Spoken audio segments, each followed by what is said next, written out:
Moe Howard's garage discovery simplified script for many years. Moe Howard's garage stayed locked up tight, like a secret box holding memories from Hollywood's best days.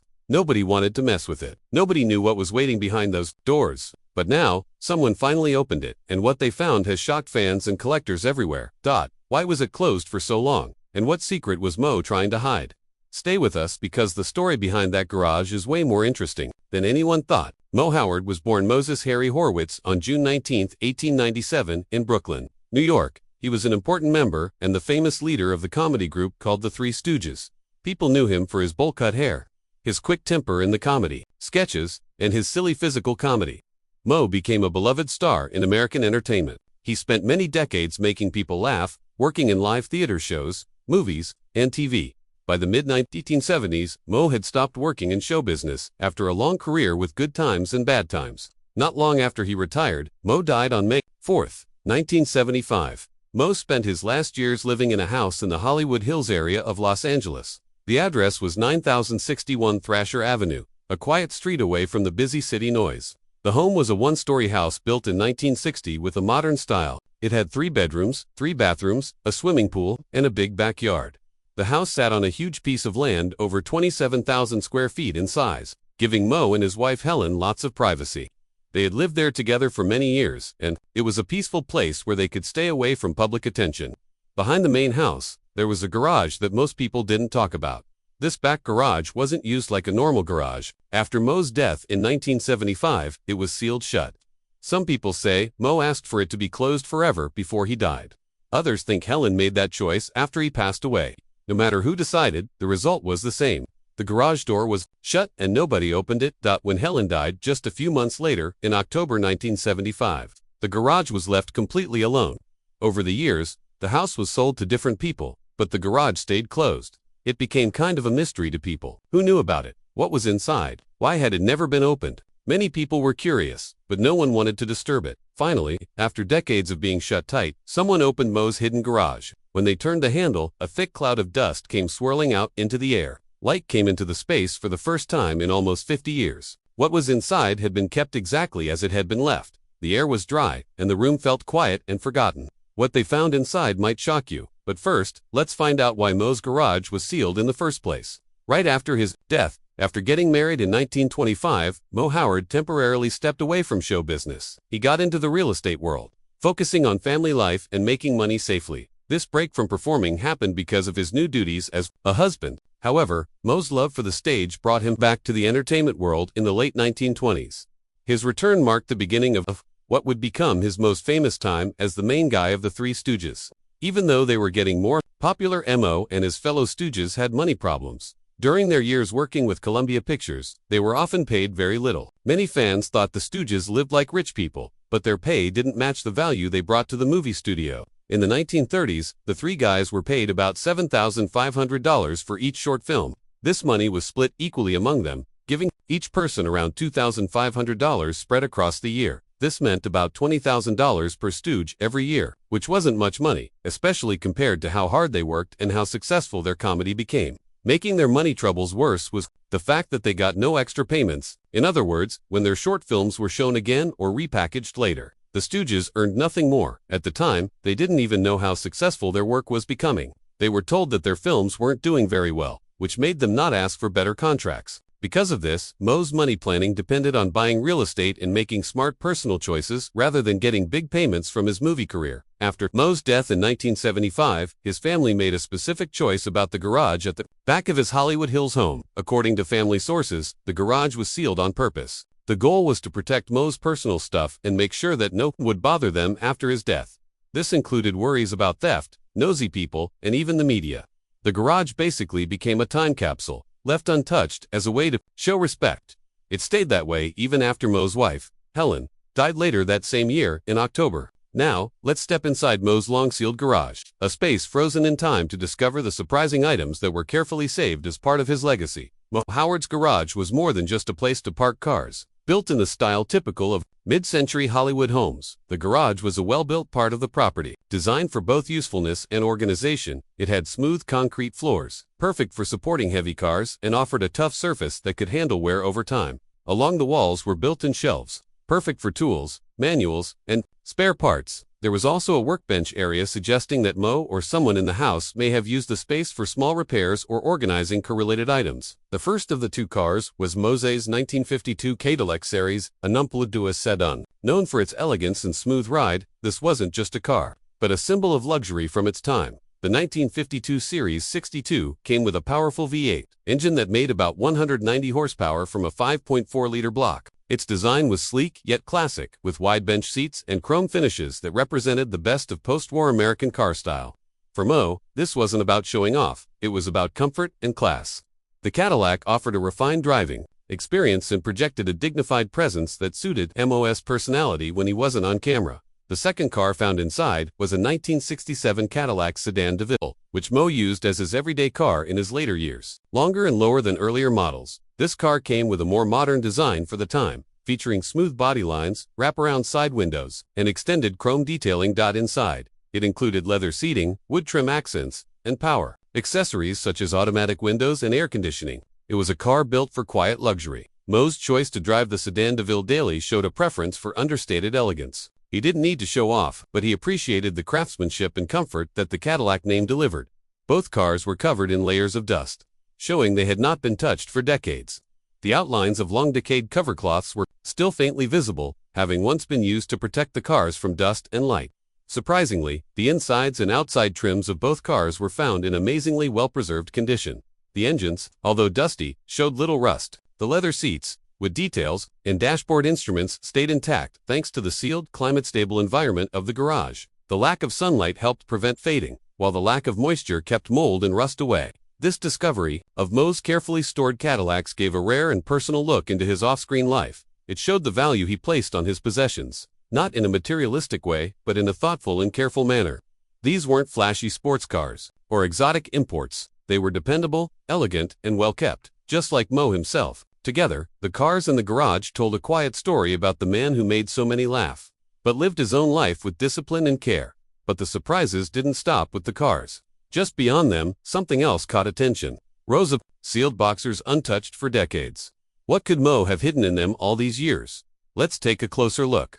Surrounding the vintage Cadillacs were rows of boxers, neatly stacked crates, film prop containers, and storage bins for keeping things safe. These weren't random piles. Each seemed carefully placed, likely with the plan of preserving Moe's personal and professional legacy. The crates and containers were the same type used to store memorabilia and sensitive documents. Some had labels written in fading ink, while others remained completely unmarked, adding to the mystery. Given Moe's long career with the Three Stooges and his deep involvement in the entertainment industry, many believe these boxers housed a priceless collection of history, personal artifacts, professional items, and studio-related materials. Although no official list of the contents has been released, examples from similar estate collections give a good idea of what may have been inside. For instance, Moe's original 1942 Columbia Pictures identification card showed up in a past auction, eventually selling for $11,858. This ID card wasn't just a form of studio access. It was a small piece of Hollywood history representing his professional presence during the peak years of the Three Stooges. Another valuable piece, linked to Moe, that went to auction was a handwritten story outline for Punch Drunks, one of the most famous Stooge shorts. The yellowing pages contained edits, one-liners scribbled in pencil, and margin notes that hinted at Mo's sharp comedic mind and his hands-on role in shaping the group's iconic routines. That outline sold for $9,799, showing how important these behind-the-scenes items are to collectors and fans alike. The boxers may have also included personal letters, signed checks, and official correspondence. Items like a check signed by Moe in 1971 have been found in other estate sales and are highly sought after. These items serve as a glimpse into the day-to-day life of a comedy icon beyond the stage and camera. Let's tell you about some more priceless pieces of Moe's past hidden inside those sealed boxes. Among the most amazing discoveries inside Moe Howard's garage was a framed and signed Moe. It was still preserved with a black and white photograph of Moe alongside Larry and Curly. The check was dated September 21st and drawn on a joint account shared with his wife Helen. It included a visible bank certification and Moe's clear signature in ink, offering an unusually intimate window into his personal affairs. This artifact, later auctioned at heritage auctions, attracted major attention from collectors who sought real, tangible pieces of Moe's private world. Another significant item recovered was Moe's Screen Actors Guild membership card dated November 12, 1974. What made this card Extraordinary was the fact that Moe had printed and signed his own name on it in blue ink. While seemingly ordinary, the signature turned this card into a priceless collector's item. Heritage Auctions listed it with a certificate of authenticity, and it showed how even the most mundane objects can gain immense historical value when tied to iconic figures. Digging further through the archival boxes, curators uncovered vintage poster art and publicity materials from Mo's film career. Among the most treasured were original lobby cards and posters from Stooge classics, such as Uncivil Warriors in 1935 and Calling All Cures in 1939. These pieces were shockingly well preserved, stored flat, and protected from sunlight. One poster for Uncivil Warriors eventually went to auction with an estimated value of $30,000. Another from Calling All Cures fetched more than $6,500. Their high prices were driven by scarcity and their nostalgic pull for Stooge fans and collectors alike. The collection didn't stop at promotional materials. Tucked inside were personal letters, poems, and handwritten dedication pages penned by Moe himself. Some were addressed to his wife Helen, others to his daughter Joan. One particularly touching dedication, believed to be a draft from his autobiography, revealed heartfelt reflections on family, aging, and fame. It was auctioned along with home, movie reels, and photo albums, each item offering emotional insight into Moe's off-screen life. Then there were boxers that held autograph displays, including album pages signed by Moe and Curly together, matted with original vintage photographs. These sets went under the hammer at heritage auctions, selling in the low thousands. More than just signatures, there were fragments of Hollywood history preserved through time, showing the deep connection fans still feel with Moe's legacy. Though people were truly surprised to learn about the hidden treasures found in Moe Howard's garage, and the auction itself went remarkably well. What's even more fascinating is what fans actually think about it all. Let's tell you how they reacted. The discovery of Moe Howard's sealed garage decades after his passing stirred both excitement and heartfelt reflection among fans, while the public auction of its contents revealed long-lost treasures from the golden era of the Three Stooges. The question still lingers. Why was the garage sealed in the first place? The reasons behind this act remain layered in mystery, blending personal history, family decisions, and the deep love fans continue to hold for Moe. On Reddit, fans often express frustration over the way Moe and the other Stooges were treated by studios. Despite their legendary status and worldwide popularity, they received little to no royalties for their work, even as their comedy shorts aired endlessly on television for generations. This injustice led many to believe that Moe lived a surprisingly modest life, choosing to hold on to personal belongings not as collectibles, but as parts of his identity. Some speculate that Moe, knowing he wasn't fully compensated during his life, took great care to preserve his possessions, not for profit, but to safeguard his legacy. In this context, the sealed garage becomes not just storage, but a vault of dignity and reputation, protected from misuse or misinterpretation. Others suggest a more accidental reason, that the garage, once full of personal memories, simply faded into obscurity over time, as Moe's direct family aged and passed on, and with no immediate heirs to take up the mantle, the garage became a forgotten corner of history. Fans liken it to a crypt, a time capsule of a simpler era, frozen in time due to neglect rather than design.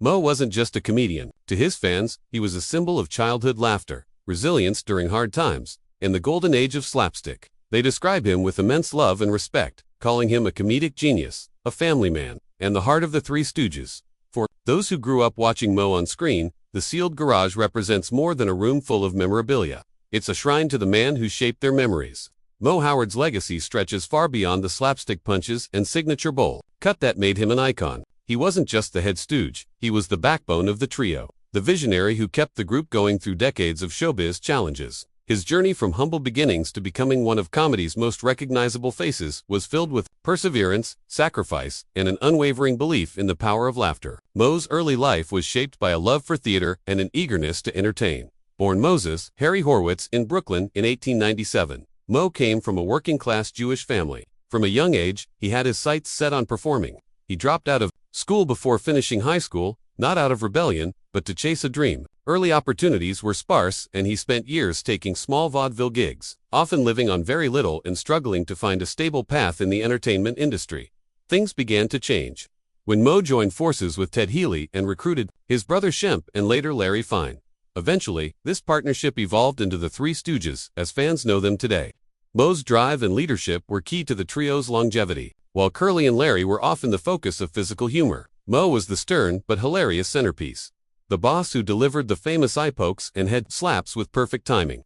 Yet, despite their fame, the Three Stooges were not properly compensated for the success they brought to studios. They never received residuals for the reruns of their shorts, which have since generated millions in revenue. Moe, who was savvy with money and deeply practical, lived modestly and kept his private life low profile. This, fans speculate, is why many of his belongings remain sealed away in his garage for decades, possibly to protect his family's privacy and preserve his legacy on his own terms. Today, Moe's legacy is celebrated and cherished by a vast community of admirers. Museums, like the Stoogium in Ambler, Pennsylvania, are a testament to just how much love and respect still exists for Moe and the Stooges. This unique museum spans 3 full floors and houses over 100,000 Stooge-related artifacts from original scripts, costumes, and rare memorabilia to personal items belonging to Moe, Larry, and Curly. It even features a theater that plays Stooge shorts on rotation, offering fans a nostalgic cinematic experience.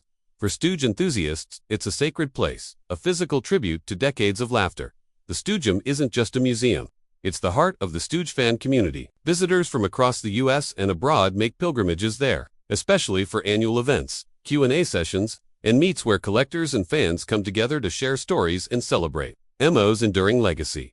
This revival of interest in the Stooges reached a touching peak in July 2025 when a historic Howard family reunion brought together the descendants of Moe, Curly, and Shemp for the first time in public. Held near Los Angeles, the event featured speeches, shared memories, and a heartfelt tribute to the original Stooges. Younger generations expressed their desire to keep the family legacy alive, a gesture that deeply moved fans. It wasn't just about honoring the past. It was about ensuring that future generations would remember and learn from the values, humor, and humanity of Moe and his brothers. Moe Howard left more than just comedy routines. He left behind a living legacy that continues to bring people together. His journey from struggling performer to comedic icon serves as a powerful reminder of how passion and perseverance can shape culture forever. What are your thoughts on the surprising items discovered in Moe's garage? Do you think they offer a deeper glimpse into his private world, or were they meant to stay hidden forever? Share your thoughts in the comments below. We'd love to hear what you think.